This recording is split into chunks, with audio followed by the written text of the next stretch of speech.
I've spent this week watching something play out between the United States and Canada that most people simply walked right past. Not the version the headlines gave you, not the spin from either side, the real thing. The quiet moment buried underneath all the noise that told you precisely where this relationship is heading, and what it means for every American family trying to make sense of the world right now. I want to speak to you tonight not as someone with a title. I want to speak as someone who has sat across from world leaders in rooms where alliances were made and destroyed in a single sentence. Someone who learned long ago that in diplomacy, it is almost never the loudest moment that defines history. It is the quiet one. And the quiet one happened on a Sunday night. It happened on a phone call. It lasted roughly 90 seconds. But before I tell you what those 90 seconds meant, you need to understand what led up to them.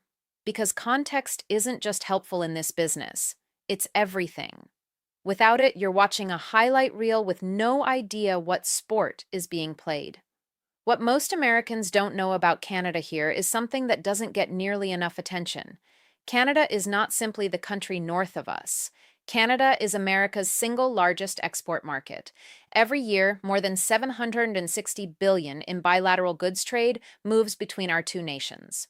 Over 2 million American jobs are tied directly to that relationship. When you fill your gas tank, when you frame a house, when you drive a car assembled in the Midwest, you are touching the US-Canada relationship whether you realize it or not. And here is what nobody talks about.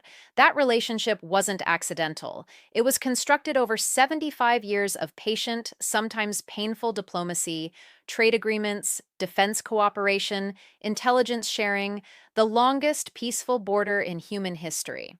Generation after generation of leaders from both countries understood something fundamental. You don't treat your closest ally like a transaction. You treat them like a partner. That understanding is precisely what got placed on the table this past summer. What actually happened? Let me walk you through the facts, because facts matter.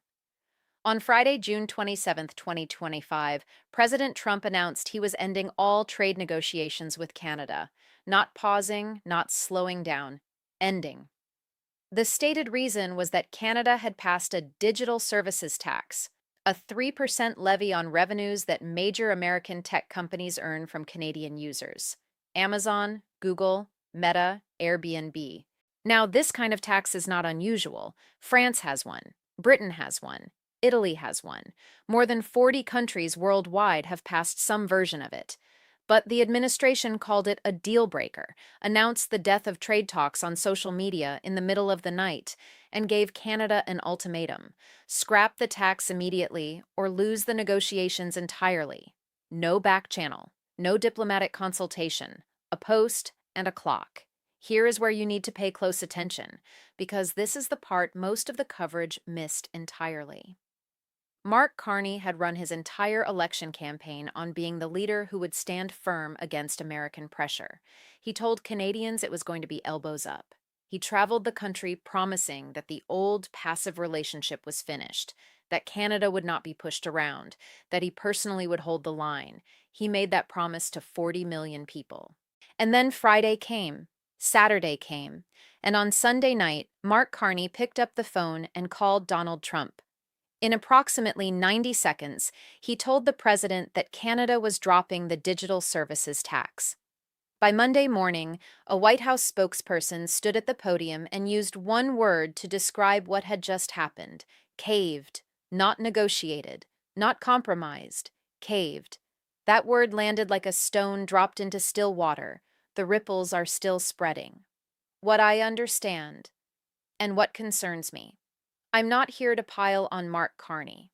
I understand the impossible position he occupied. I know what it feels like to be caught between what you promised on the campaign trail and what the world demands of you once you're actually in office. Those two things are rarely the same. I know what it feels like to pick up the phone and make the call you desperately don't want to make. Every serious leader eventually makes that call. But here is the difference. When I made difficult concessions, I had not spent 6 months telling my country we were going to war. Because once you tell your people you're going elbows up, you cannot go elbows down without paying a price. And that price is called credibility. In international affairs, credibility is the only currency that actually matters in the long run. What concerns me most is not the tax itself. The digital services tax was always messy policy. Backdated 3 years, always likely to create friction. I understand why it became a flashpoint. What concerns me is the lesson this moment broadcast to the world. Trump issued an ultimatum on a Friday night. By Sunday night, it was over. 72 hours. Every leader in Europe, Asia, and the Gulf was watching. Every one of them quietly did the math. The history that matters. Let me give you some context because I think it's essential. Every serious bilateral relationship produces friction. Disputes over lumber, agriculture, border policy, none of that is new or disqualifying. But there are unwritten rules that serious partners follow. You do not publicly humiliate an ally. You do not announce the collapse of negotiations at 2 in the morning on social media. You do not refer to the elected leader of a sovereign nation by a subordinate title, because language in diplomacy is not color commentary. It is policy. The words a president uses are the signal. And when you signal that a nation is subordinate and that nation's leader accepts the call and resolves it in 90 seconds, you have confirmed the signal for every audience watching. That is what the world saw. That is what our allies processed. And that is what our adversaries noted with considerable satisfaction. Here is what makes this especially significant. Canada is not a peripheral partner. Canada is a founding NATO member. Canada is part of NORAD, the joint defense architecture that protects North American airspace. If a threat were ever inbound toward the United States, Canadian radar systems detect it first. Canadian and American pilots train together, scramble together, and defend this continent together. That is not a trade relationship. That is something closer to family.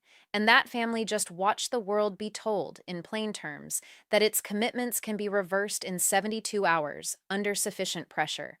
You can recover from a bad trade agreement. Trust, once broken at that scale, is far harder to rebuild.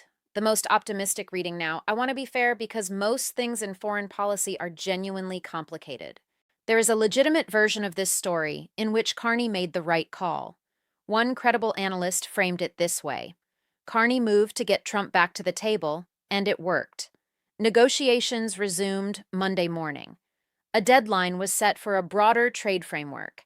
If that agreement gets completed, if Canada emerges with reduced tariffs and a durable New Deal, then perhaps history looks back on that Sunday night differently. Perhaps it looks like a tactical retreat that preserved the army. I have seen that outcome before. Sometimes you surrender the hill to win the campaign. I understand that logic. And there is a reading, which some serious analysts have articulated, in which both sides actually got what they wanted. Trump got a public win, a story for his base about America prevailing.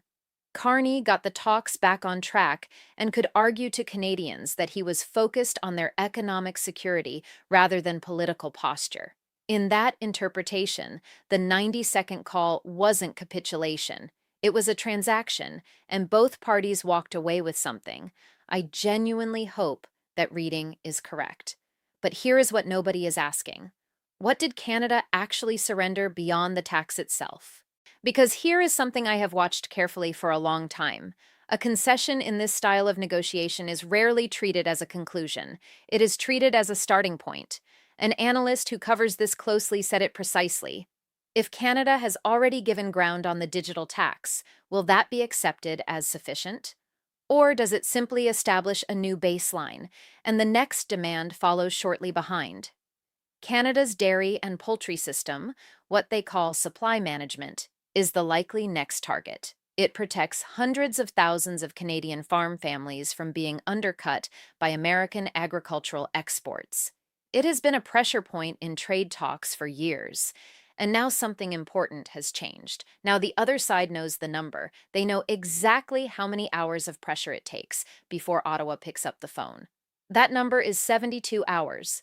3 scenarios. Let me be honest with you about where I think this goes. Scenario 1. The deal gets done.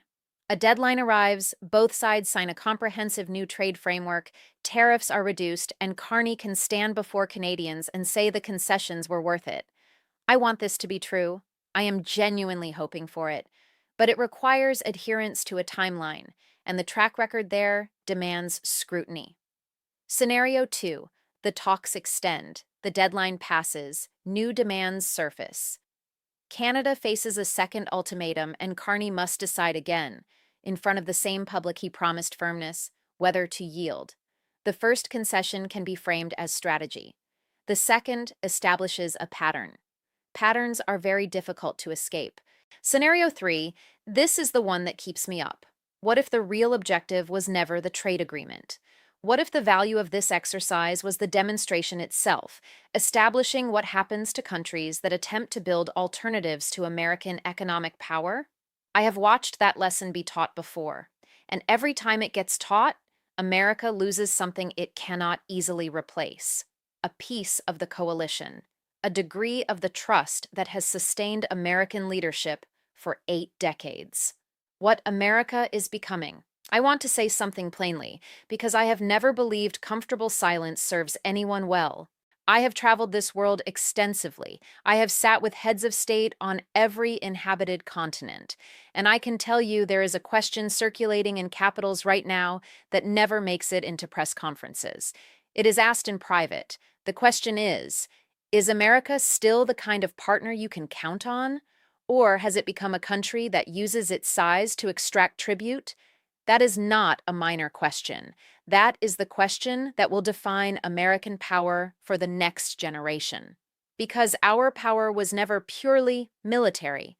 Our military is extraordinary, the finest the world has ever produced. But our real power, the enduring kind, was always the coalition, the web of relationships, the understood agreement that if you stood with America, America stood with you. That arrangement is becoming harder to sustain. Canada is the clearest current example. A country that stood with us in Korea, stood with us after September 11th, stood with us in Afghanistan for 2 decades. A country that has never asked for much in return. That country is now being told, in front of the whole world, to accept its position and be grateful for the access. That should concern every American who thinks carefully about the next 50 years. When Canadian consumers buy less American grain because of economic strain, Iowa farmers feel it. When Iowa farmers feel it, senators feel it. Everything in trade is interconnected. Leaders who grasp this govern carefully. Leaders who don't govern loudly, and eventually pay the price in October. The structural problem. Let me come back to the 90-second call, because I don't think Carney was weak. I think Carney was trapped. There is a meaningful difference. He inherited a Canada that had routed 80% of its exports through the American market. He inherited an economy structurally incapable of surviving a full trade cutoff. He inherited a dependency built across decades by governments of every political stripe. Governments that believed deep integration with America was the route to prosperity.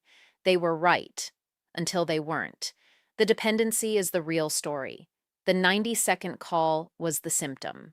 The structure was the disease. Carney is not a conventional politician. He ran the Bank of Canada. He ran the Bank of England. He managed the 2008 financial crisis from the inside.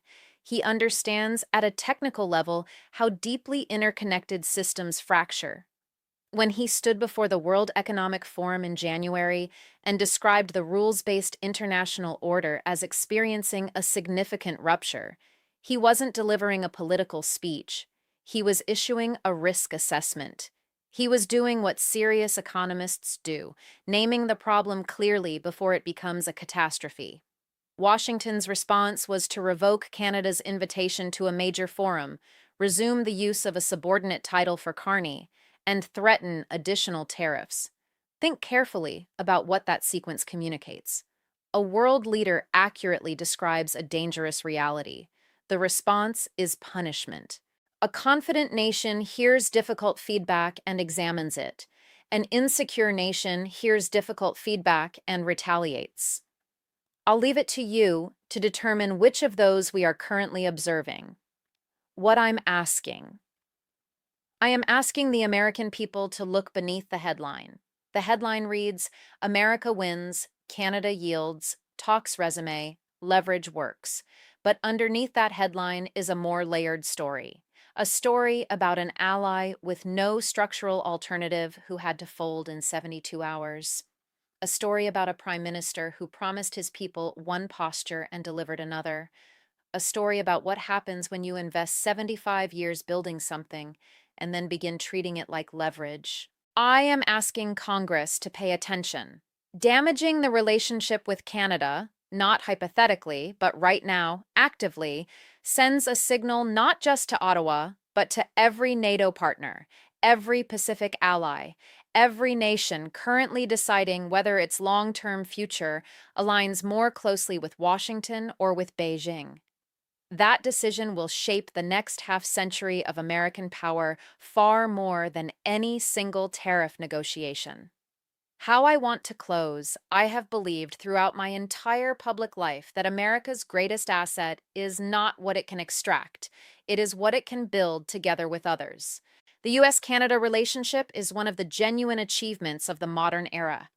Two countries sharing the longest border on Earth, never once turning weapons on each other, building together, trading together, defending this continent together across generations. That did not happen by accident. It was constructed through thousands of conversations, patient ones, difficult ones, sometimes frustrating ones, by leaders on both sides who understood that the relationship itself was the asset. A 90-second call on a Sunday night does not destroy something that deep. Relationships this resilient have survived genuine crises. I know that. But I also know that every relationship has a threshold. And the way you discover that threshold is by ignoring every warning that precedes it.